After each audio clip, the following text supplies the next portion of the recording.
Hello friends, I hope you are doing well. Friends, आज मैं GS word का fourth test series solve कराने वाली हूँ जो कि मॉडर्न हिस्ट्री से रिलेटेड है। फ्रेंड्स, मॉडर्न हिस्ट्री हमारे exam like UP PCS RO ARO exam में बहुत ही इंपॉर्टेंट रोल प्ले करता है। तो फ्रेंड्स, देख लेते हैं अपना पहला क्वेश्चन कथन कारण वाला क्वेश्चन है, तो कथन पढ़ लेते हैं। भारत में प्रथम फ्रांसीसी फैक्ट्री की स्थापना पौंडीचेरी में हुई, बिल्कुल सही।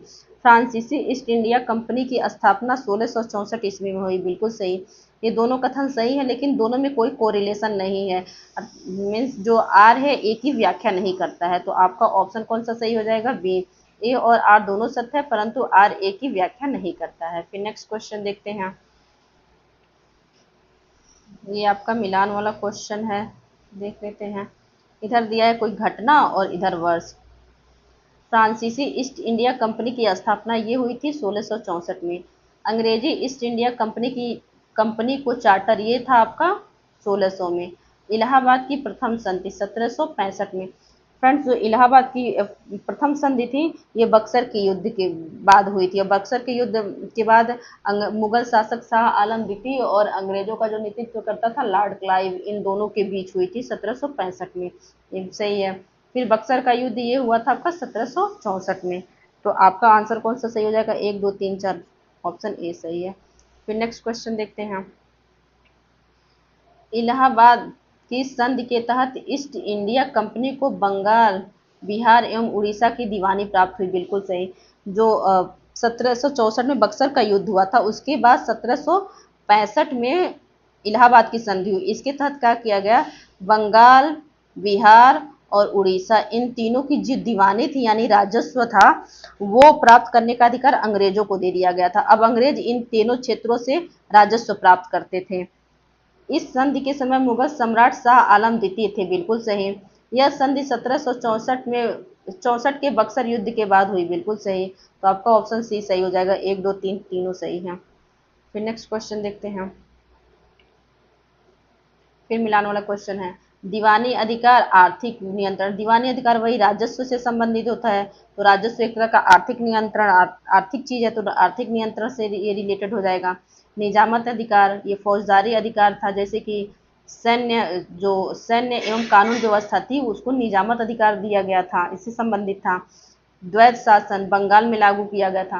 फ्रेंड्स, जो बक्सर का युद्ध था उसके बाद बंगाल में द्वैध शासन लागू किया गया था, क्योंकि बंगाल से क्या किया गया था, जो अभी मैंने बताया कि इलाहाबाद की प्रथम संधि में बंगाल, बिहार और उड़ीसा से क्या किया गया था कि राजस्व प्राप्त करने का अधिकार अंग्रेजों को दे दिया गया था। तो बंगाल से राजस्व जो प्राप्त करते थे वो अंग्रेज, ब्रिटिश प्राप्त करते थे राजस्व, और लेकिन इनका प्रशासन कौन देखता था? यहाँ का नवाब देखता था। लेकिन एक एरिया में दो लोग का शासन हो गया एक तरह से। राजस्व कौन प्राप्त करते थे? ब्रिटिश प्राप्त करते थे, और यहाँ का प्रशासन कौन देखती थी? नवाब वहाँ का देखते थे। तो एक तरह से आपका ये द्वैध शासन हो गया। तो द्वैध शासन कहाँ था? आपका बंगाल में लागू हुआ था। इलाहाबाद की संधि अभी मैंने बताया कि जो मुगल शासक थे शाह आलम द्वितीय और अंग्रेज के बीच समझौता हुआ था एक तरह से। अब सब सीधे सीधे मैच है, तो 1 2 3 4, ऑप्शन ए सही हो जाएगा। फिर नेक्स्ट क्वेश्चन देखते हैं। निम्नलिखित में से कौन सा सही क्रम है? चार्टर, जो कंपनी का चार्टर था वो 1600 में आया था। फिर बक्सर का युद्ध ये हुआ था आपका 1764 में। फिर इलाहाबाद की संधि हुई थी 1765 में, और इलाहाबाद की संधि के बाद दीवानी अधिकार प्राप्त हो गया था अंग्रेजों को। तो ये एक तरह से सीधी क्रम में है, तो आपका ऑप्शन ए ही सही हो जाएगा। फिर नेक्स्ट क्वेश्चन देखते हैं। निम्न कथनों पर विचार कीजिए। वास्को दा गामा 1498 ईस्वी में भारत के कालीकट तट पर पहुंचा, बिल्कुल सही। कालीकट में वास्को दा गामा का स्वागत विजयनगर शासक कृष्णदेव राय ने किया। ये आपका गलत हो जाएगा, क्योंकि जो कालीकट पे वास्को द गामा का जो स्वागत किया था वो जमोरिन ने किया था। उस समय कालीकट का शासक कौन था? जमोरिन था। जमोरिन ने उसका स्वागत किया था, तो ये गलत हो जाएगा। तो ऑप्शन कौन सा सही हो जाएगा? कथन ए सत्य है, कथन 2 असत्य है, ऑप्शन बी सही हो जाएगा। फिर नेक्स्ट क्वेश्चन देखते हैं। निम्न कथनों में से सही विकल्प चुनिए। तो ये आपका क्या बता रहा है? अल्फांसो डी अल्बुकर्क भारत में पुर्तगाली शक्ति का वास्तविक संस्थापक माना जाता था। फ्रेंड्स, अब इसका पुर्तगाली शक्ति थी भारत में, उसके जो प्रथम संस्थापक था वो था आपका फ्रांसिस्को डी अल्मीड़ा, ये प्रथम संस्थापक था। लेकिन प्रथम संस्थापक नहीं पूछा गया, वास्तविक संस्थापक। तो वास्तविक संस्थापक कौन था आपका? Alfonso de Albuquerque. तो अल्फांसो डी अल्बुकर्क भारत में पुर्तगाली शक्ति का वास्तविक संस्थापक था, बिल्कुल सही। जो प्रथम संस्थापक था फ्रांसिस्को डी अल्मीड़ा, ये 1505 ईस्वी में भारत आया था। और जो अल्फांसो डी अल्बुकर्क है, जो वास्तविक संस्थापक है, ये 1509 ईस्वी में भारत आया था। अल्बुकर्क ने भारत में पुर्तगालियों की पहली फैक्ट्री कोचिन में स्थापित की। गलत। फ्रेंड, जो पुर्तगालियों की पहली फैक्ट्री कोचिन में स्थापित हुई थी वो 1503 ईस्वी में स्थापित हुई थी। और जो अल्फांसो डी अल्बुकर्क है वो आया था आपका 1509 ईस्वी में। तो उसने कैसे स्थापित कर दिया? ये तो गलत हो गया ना।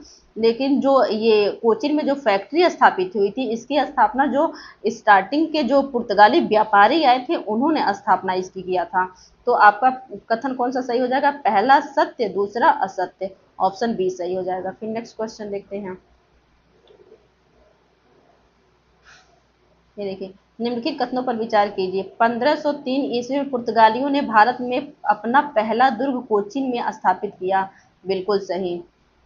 फ्रेंड्स, ध्यान देने वाली बात है कि जो पुर्तगाली थे, वास्को द गामा पहली बार आए थे कालीकट, लेकिन कंपनी की स्थापना की थी कोचीन में। यहाँ ध्यान दें, ये नहीं कि कालीकट में आए तो कालीकट में ही स्थापना किए थे, नहीं, आए थे वो पहले कालीकट पे, लेकिन स्थापना कहाँ किए थे? कोचीन में। फैक्ट्री को स्थापित किए थे कोचीन में। तो ये आपका पहला सही है। गोवा पर पुर्तगालियों का अधिकार बीजापुर के शासक यूसुफ आदि साल से छीना गया। बिल्कुल सही।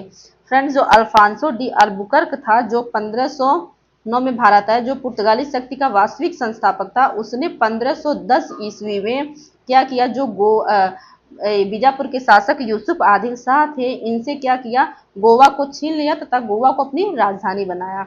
इसने नहीं राजधानी स्थानांतरित की, लेकिन जो इसके बाद के जो शासक आते हैं उन्होंने गोवा को अपनी राजधानी बनाया। लेकिन गोवा को मिलाने का, गोवा को पुर्तगाली कब्जे में लेने का काम किया था अल्फांसो डी अल्बुकर्क ने 1510 ईस्वी में।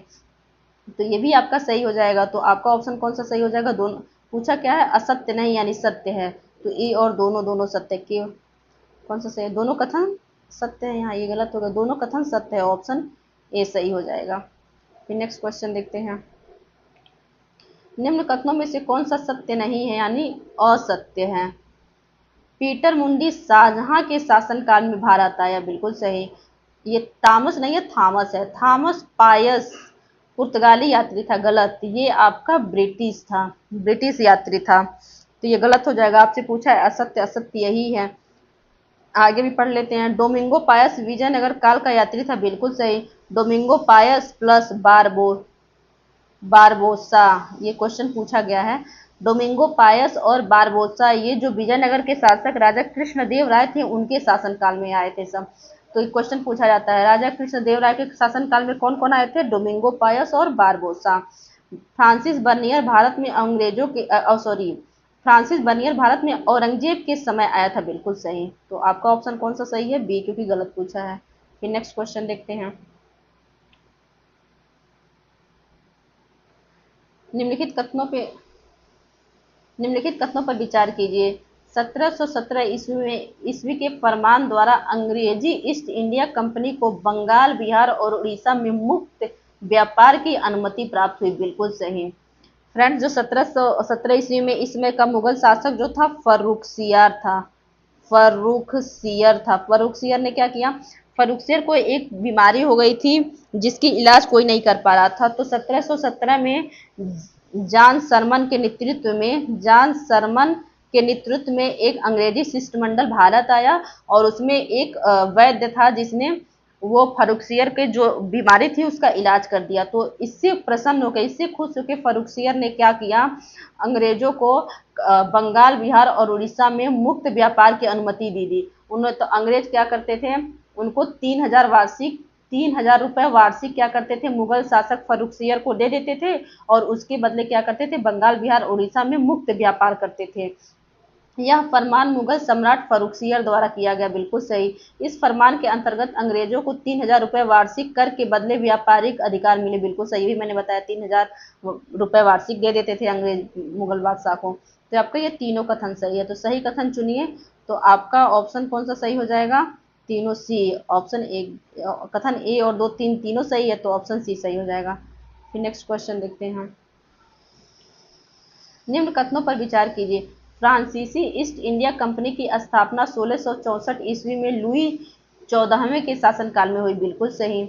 यह कंपनी भारत में 1668 ईस्वी में व्यापार करने लगी, बिल्कुल सही। फ्रांसीसी कंपनी को भारत में अंग्रेजों से पहले व्यापक राजनीतिक अधिकार प्राप्त थे, गलत।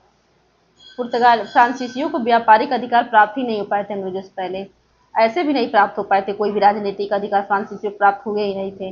तो आपका ऑप्शन कौन सा सही हो जाएगा? एक और दो, ऑप्शन ए सही हो जाएगा। फिर नेक्स्ट क्वेश्चन देखते हैं। फ्रेंड्स ये घटना दिया है और उससे संबंधित तथ्य बताना है।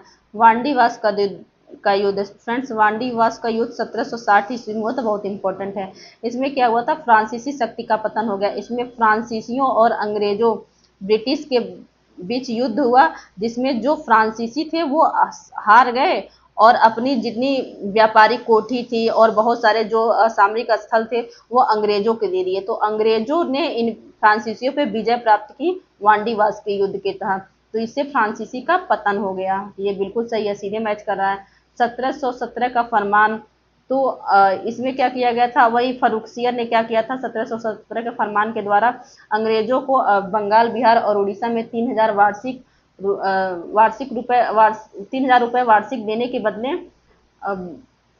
बंगाल, बिहार, उड़ीसा में व्यापार करने की अनुमति दे दी थी। तो ये हो जाएगा आपको का अंग्रेजी व्यापार विस्तार। अंग्रेजी व्यापारिक विस्तार मतलब अंग्रेजों का जो व्यापार था उसका विस्तार हुआ, तो इस फरमान से भी सही है।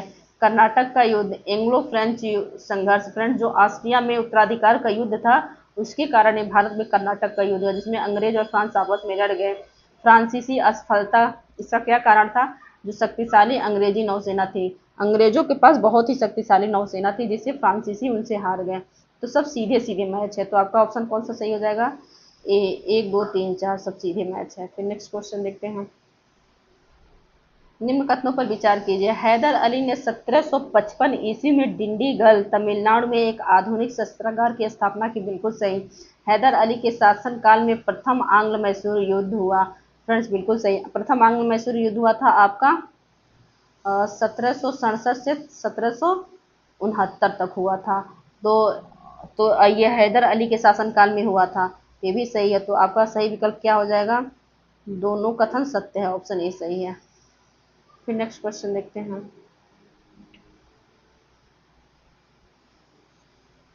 फ्रेंड्स ये युद्ध दिया, उसका परिणाम क्या था?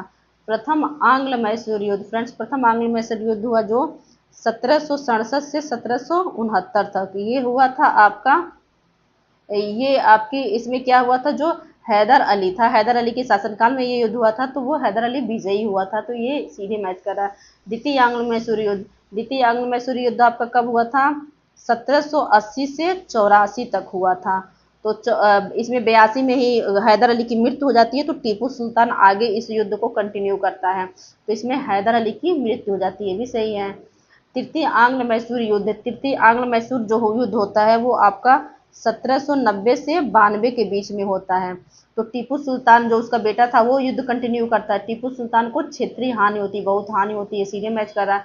चतुर्थ आंग्ल मैसूर युद्ध, टीपू सुल्तान की इसमें मृत्यु हो जाती है, जो होता है आपका, ये होता है आपका चतुर्थ युद्ध 1798-99 में होता है चतुर्थ युद्ध। सब सीधे सीधे मैच है, तो ऑप्शन कौन सा सही हो जाएगा?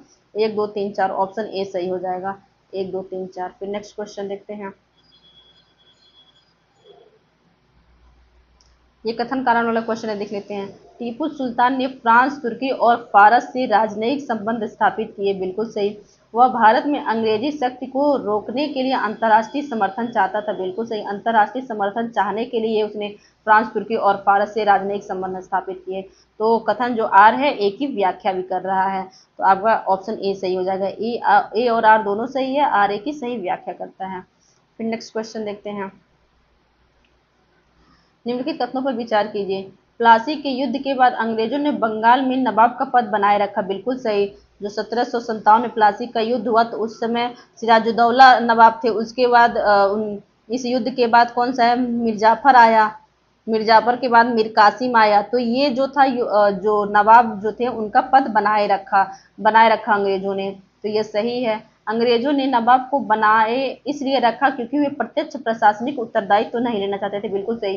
अंग्रेजों ने क्या किया, जो नवाब थे उनका पद समाप्त नहीं किया, उन्होंने नवाब को बनाए रखा क्योंकि वो चाहते थे कि जो जनता की जो प्रशासनिक व्यवस्था है वो अंग्रेजों के हाथ में रहे। अगर डायरेक्ट अंग्रेजों के हाथ में चली आ जाएगी तो अंग्रेजों को जनता के प्रति बहुत रिस्पॉन्सिबल होना पड़ेगा, जिम्मेदारी लेना पड़ेगा, और इस जिम्मेदारी से अंग्रेज बचना चाहते थे, इसलिए वो जो नवाबों का पद था उसको बनाए रखे। अंग्रेजों का मुख्य उद्देश्य बंगाल के संसाधनों का अधिकतम दोहन करना था, बिल्कुल सही। वो बंगाल के जो संसाधन है उनका दोहन करना चाहते थे। तो सही उत्तर कौन है, 1 2 3, ऑप्शन सी सही हो जाएगा। फिर नेक्स्ट क्वेश्चन देखते हैं।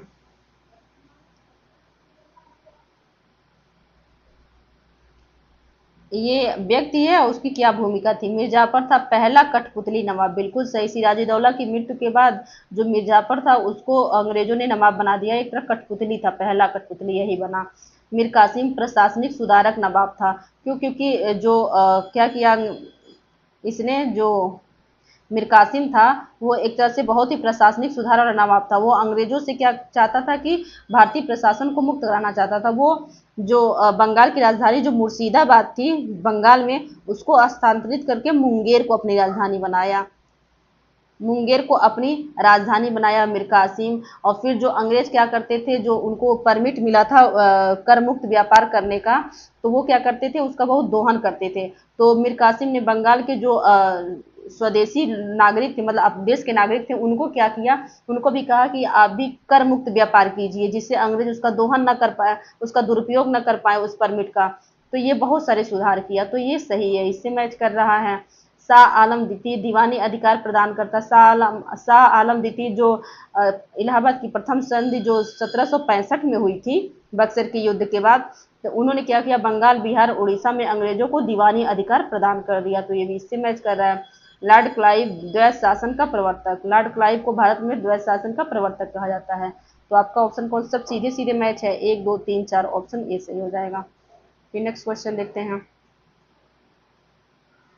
बंगाल में द्वैध शासन प्रणाली की शुरुआत किसके द्वारा की गई, सबको पता है, लॉर्ड क्लाइव द्वारा। फिर नेक्स्ट क्वेश्चन देखते हैं। निम्न कथनों पर विचार कीजिए। रंजीत रंजीत सिंह सिख राज्य के अंतिम शक्तिशाली शासक थे, बिल्कुल सही। उनकी मृत्यु के बाद पंजाब में उत्तराधिकार का संकट उत्पन्न हो गया, ये भी सही है। रंजीत सिंह के शासन में अंग्रेजों को सतलज नदी के पार हस्तक्षेप की अनुमति नहीं थी, ये भी सही है। तो आपका तीनों सही है, तो ऑप्शन सी सही हो जाएगा, 1 2 3 तीनों सही है। फिर नेक्स्ट क्वेश्चन देखते हैं।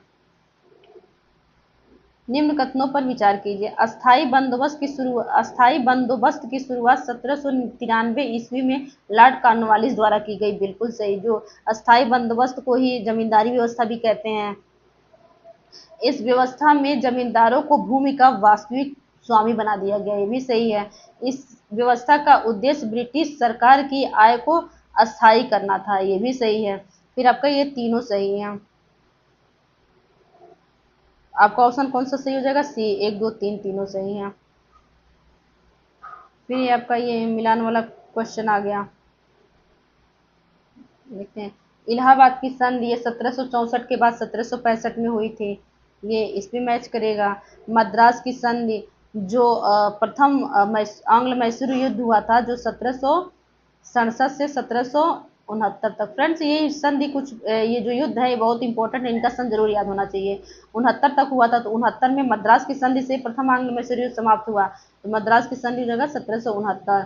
साल बाई की संधि, फ्रेंड जो आंग्ल मराठा युद्ध था, प्रथम आंग्ल मराठा युद्ध, वो 1775 से 80 तक हुआ था, तो ये आपका 80-82 तक हुआ था। तो साल बाई की संधि जो प्रथम आंग्ल मराठा युद्ध जो था वो साल बाई के युद्ध से समाप्त हुआ था। तो साल बाई की संधि कब हुई थी, ये 1782 में हो जाएगी, प्रथम आंग्ल मराठा युद्ध की समाप्ति पे हुआ था। अब पुणे की संधि ये तृतीय आंग्ल मराठा युद्ध की समाप्ति हुआ था, तो पुणे की संधि 1817 में हुई थी। इस पूरे की संधि के द्वारा जो तृतीय आंग्ल मराठा युद्ध था वो समाप्त हो गया था।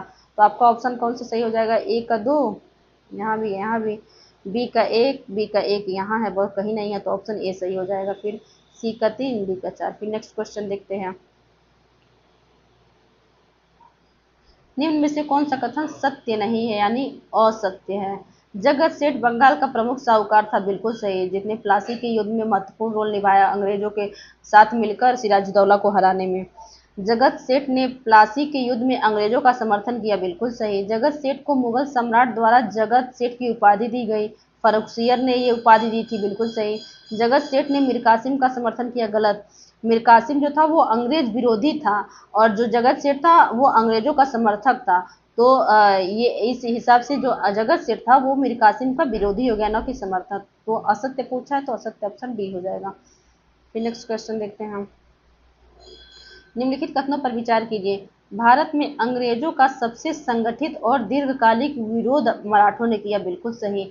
तृतीय आंग्ल मराठा युद्ध के बाद पेशवाई समाप्त हो गई, बिल्कुल सही। जो पुणे की संधि 1817 में हुई थी उसके द्वारा जो पेशवा थे उसके पद को समाप्त कर दिया गया था, मतलब कि एक तरह से वो कठपुतली बन के रहने लगे थे, कोई ज्यादा महत्व नहीं रह गया था उनका। यहाँ से फिर छत्रपति का जो पेशवाई का जो शासन था वो लगभग समाप्त हो गया, कठपुतली मात्र बन के वो रह गए थे। तो ये आपका सही है।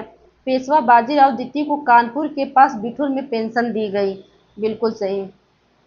जो पेशवा बाजीराव द्वितीय थे जो 1817 की 1817 की संधि 17 की पुणे संधि में अंग्रेजों से समझौता किए। तो इस समझौता के बाद क्या किया गया, जो बाजीराव द्वितीय थे उनको क्या किया गया, कानपुर के बिठूर में भेज दिया गया और पेंशन दे दिया गया।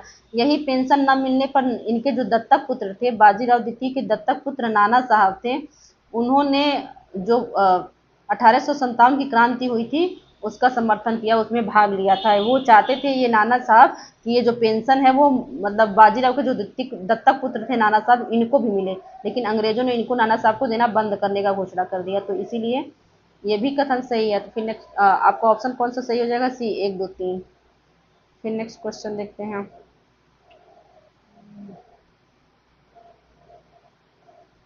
1817 की पुणे की संधि से मराठा संघ पूरी तरह समाप्त हो गया, बिल्कुल सही। तृतीय आंग्ल मराठा युद्ध के बाद भारत में अंग्रेजी सर्वोच्चता समाप्त हो गई, बिल्कुल सही। क्योंकि अब भारत में कोई ऐसी शक्तिशाली शक्ति बची नहीं थी जिससे कि अंग्रेज भिड़े, क्योंकि सबको एक तरह से वो धीरे धीरे पराजित करते आ चुके थे और लास्ट में मराठाओं को भी पराजित कर दिए। तो अब अंग्रेजों की सर्वोच्चता स्थापित हो गई भारत में। तो आपका सही विकल्प कौन सा है, दोनों कथन सत्य है, ऑप्शन ए सही है। फिर नेक्स्ट क्वेश्चन देखते हैं, अंग्रेजों ने बाजीराव द्वितीय को पेंशन इसलिए दी क्योंकि वह अंग्रेजों का समर्थक था, गलत। अंग्रेज प्रत्यक्ष शासन से बचना चाहते थे, ये भी उतना उपयुक्त कारण नहीं है। पेशवाही को शांतिपूर्वक समाप्त करना चाहते थे, बिल्कुल सही। क्योंकि वो पेशवाही को जो पेशवा का पद था उसको समाप्त करना चाहते थे शांतिपूर्वक। अगर वो पेंशन ना देते तो जो पेशवा थे विद्रोह कर देते थे, और पेंशन जब पाने लगे तो पेशवा को लगा कि चलो हमको पेंशन तो पर्याप्त मिल ही रहा है, हमको क्या दिक्कत है।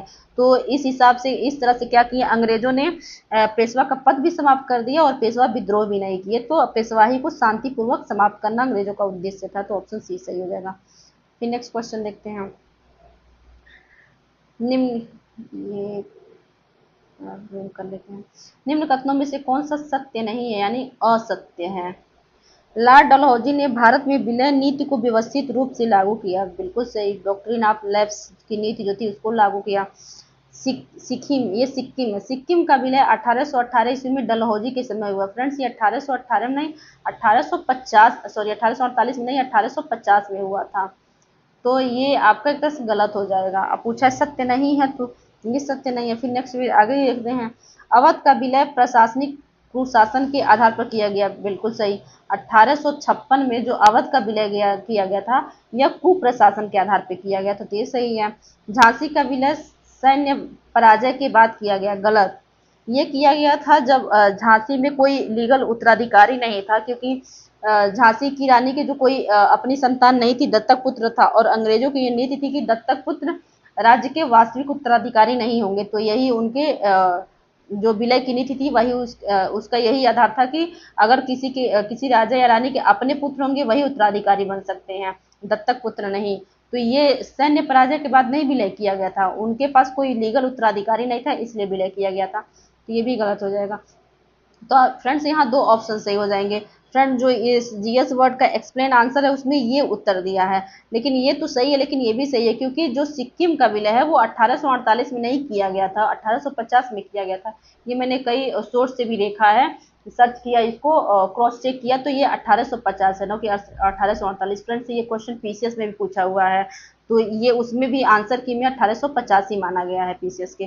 तो आपका ये दोनों ऑप्शन सही हो जाएगा। फिर नेक्स्ट क्वेश्चन देखते हैं।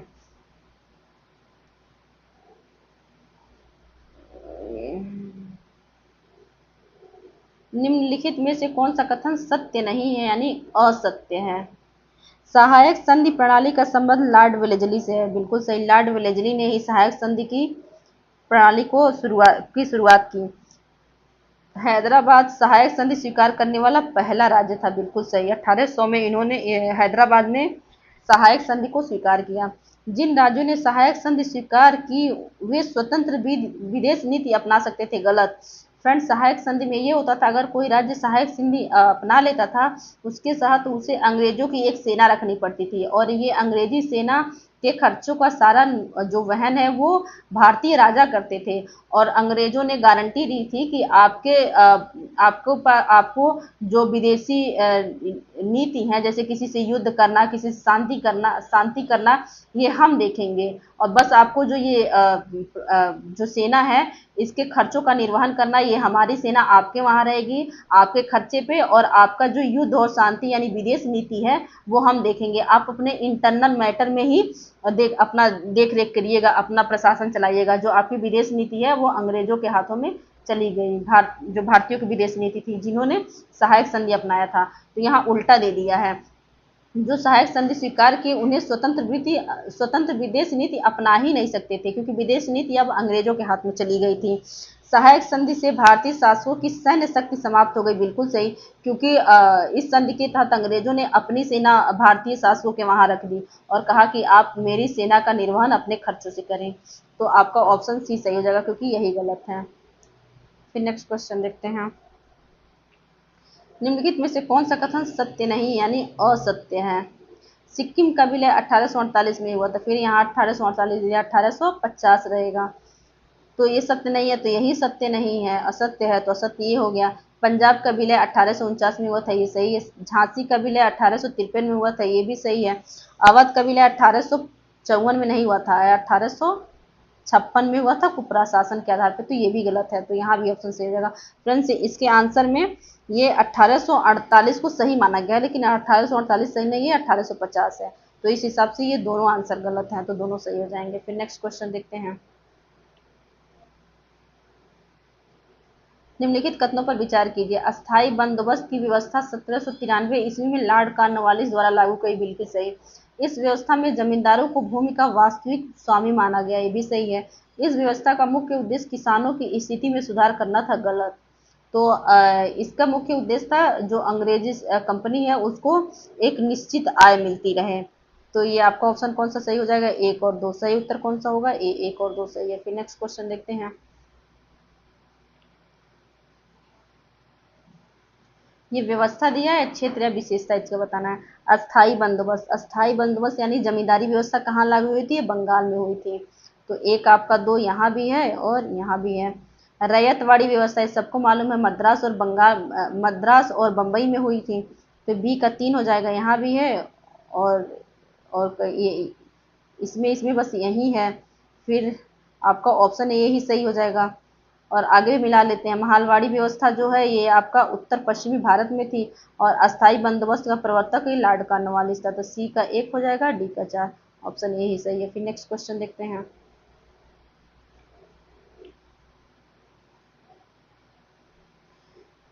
ये कथन कारण वाला क्वेश्चन है, देख लेते हैं। लॉर्ड कॉर्नवालिस ने कार्यपालिका और न्यायपालिका को अलग किया, बिल्कुल सही। वे प्रशासन में शक्तियों के पृथक्करण के सिद्धांत से प्रभावित थे, बिल्कुल सही। फ्रेंड जो लॉर्ड कॉर्नवालिस था, तो इसके समय से पहले जो जिलाधिकारी था वो 2 तरह का काम करता था। एक क्या करता था कि राजस्व वसूलता था, यानी एक कार्यपालिका का काम करता था, और ये न्याय भी देता था, तो एक तरह से न्यायपालिका का भी काम करता था। ये जो जिलाधिकारी था, लेकिन क्या किया, जो लॉर्ड कॉर्नवालिस था उसने क्या किया, इस जो जिलाधिकारी है इससे इसको राजस्व का अधिकार है वो तो रहने दिया, लेकिन जो न्यायपालिका का अधिकार है, मतलब न्याय देने का अधिकार है, ये दूसरे को दे दिया।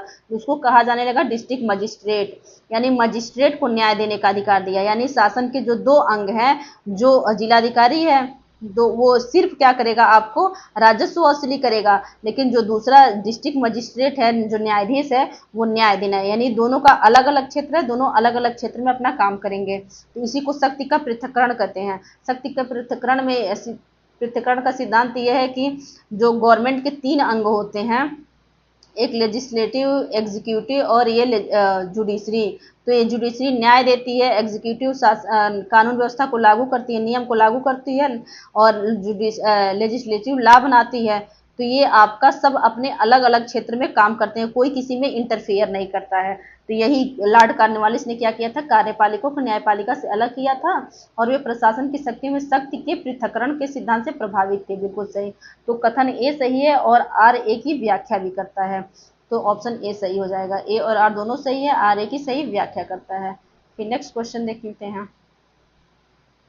अस्थायी भूमि व्यवस्था का समर्थन करने वाले प्रमुख इतिहासकार कौन थे? तो ये आपके आरसी दत्त, रोमेश चंद्र दत्त। फिर नेक्स्ट क्वेश्चन देखते हैं। कॉर्नवालिस संहिता 1793 ईस्वी में लागू की गई। इस संहिता का संबंध केवल भूमि व्यवस्था से, ये गलत है, ये सही है। जो कॉर्नवालिस संहिता थी 1793 में, अभी मैंने बताया फ्रेंड्स, जो कॉर्नवालिस थे उन्होंने शक्ति के पृथक्करण के सिद्धांत के तहत न्यायपालिका न्यायपालिका और कार्यपालिका दोनों को अलग कर दिए थे। तो वो जैसे इस टाइम सीआरपीसी आईपीसी का कानून है, वैसे कुछ कानून को कोडिफाई किए, तो उसी को कॉर्नवालिस संहिता किया कहा जाता था। तो ये कॉर्नवालिस संहिता 1993 में लागू हुई, सॉरी 1793 में लागू हुई, बिल्कुल सही। और ये किसके तहत लागू की गई थी? कार्यपालिका और न्यायपालिका को अलग किया गया था, पृथक्करण किया गया था इनका। और इस संहिता का जो संबंध था वो शक्ति के पृथक्करण से संबंधित था। कानून व्यवस्था संविधान कोई ये केवल भूमि व्यवस्था से संबंधित नहीं था। तो आपका ऑप्शन कौन सा सही हो जाएगा? केवल एक सत्य है। फिर नेक्स्ट क्वेश्चन देखते हैं।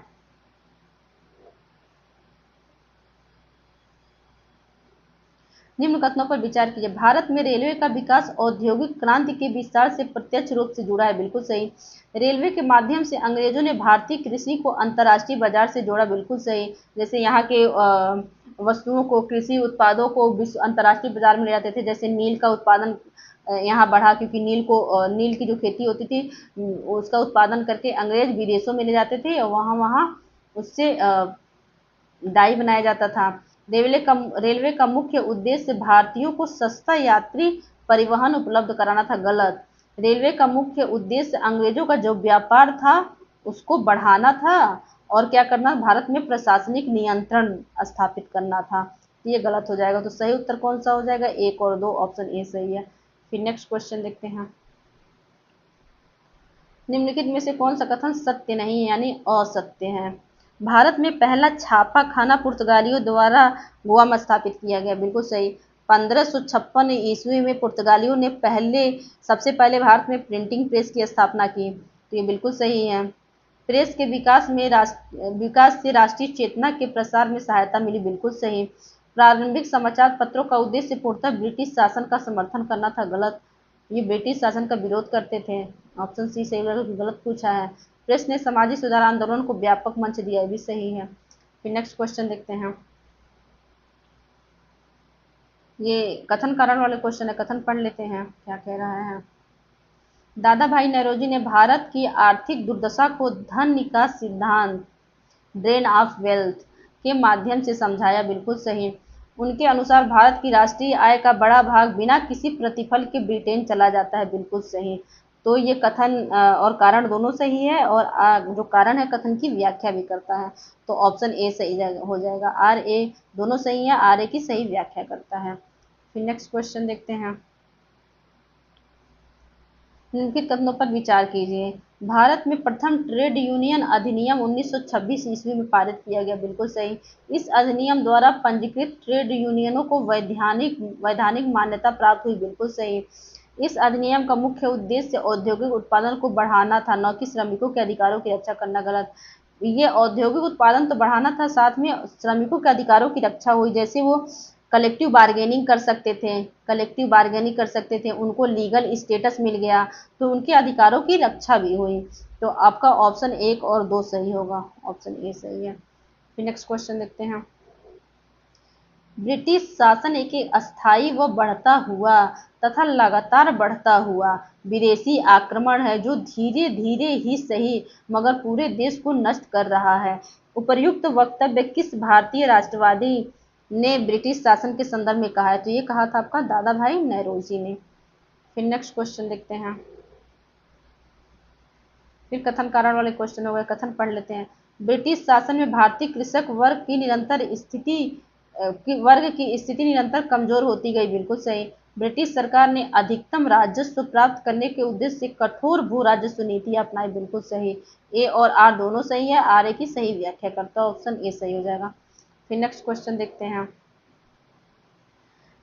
निम्न कथनों पर विचार कीजिए। 1918 में गठित भारतीय उद्योग आयोग का उद्देश्य भारतीय उद्योगों की स्थिति का अध्ययन करना था। बिल्कुल सही। मदन मोहन मालवीय ने आयोग के सदस्य के रूप में अलग रिपोर्ट प्रस्तुत की। ये भी सही है। आयोग की सिफारिशें औपनिवेशिक औद्योगिक नीति के पूर्णतः विरुद्ध थी। गलत। अब जब औपनिवेशिक काल में ये गठित बनाई गई थी, तो जाहिर सी बात है औपनिवेशिक काल का समर्थन करेगी, न कि उसके विरुद्ध कोई निर्णय, मतलब कोई सुझाव देगी। कुछ सुधारात्मक सुझाव दिया था, लेकिन उसके पूर्णतः विरुद्ध नहीं थी, तो ये गलत हो जाएगा। तो ऑप्शन ए और 2 सही है, ऑप्शन ए सही, 1 और 2 सही है। फिर नेक्स्ट क्वेश्चन देखते हैं। फिर ये कथन कारण वाले क्वेश्चन देख लेते हैं। 1857 का विद्रोह केवल सैनिक असंतोष का परिणाम नहीं था। बिल्कुल सही। बहुत सारे कारण इसके पीछे थे। ब्रिटिश शासन की नीतियों ने भारतीय समाज के धार्मिक, सामाजिक और राजनीतिक ढांचे को गहराई से प्रभावित किया। बिल्कुल सही। तो इसीलिए जो 1857 की क्रांति में सामाजिक, धार्मिक, राजनीतिक, सैनिक सभी तरह के कारण मौजूद थे। तो आपका ऑप्शन ए सही हो जाएगा। ए और आर दोनों सही है, आर ए की सही व्याख्या करता है। फिर नेक्स्ट क्वेश्चन देखते हैं। निम्नलिखित कथनों पर विचार कीजिए।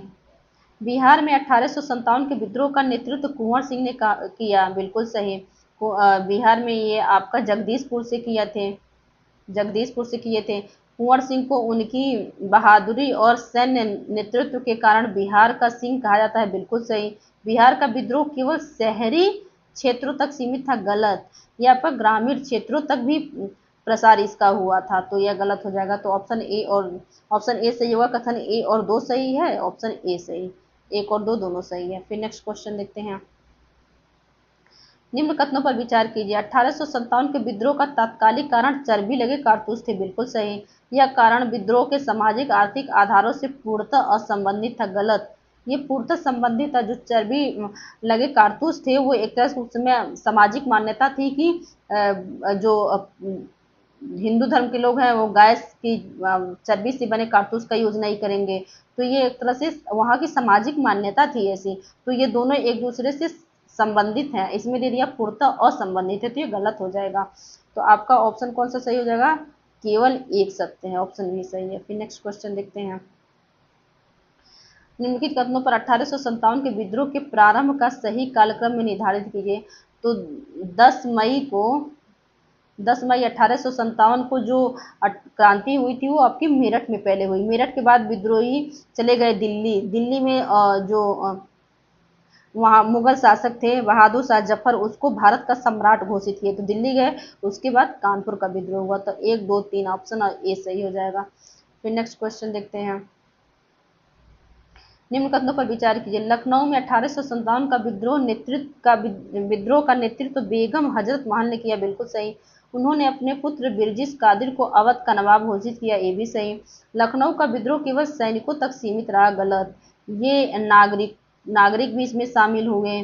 फिर इसमें जो किसान थे वो भी शामिल हुए। तो ये एक तरह से गलत हो जाएगा। तो कथन ए और 2 सही है, तो ऑप्शन ए सही हो जाएगा। 1 और 2 दोनों सही है। फिर नेक्स्ट क्वेश्चन देखते हैं हम। ये मिलान वाले क्वेश्चन है कि नेता और इधर विद्रोह का केंद्र। नाना साहब सबको मालूम है, ये कानपुर से थे। ये कदो यहाँ है। बेगम हजरत महल ये लखनऊ से।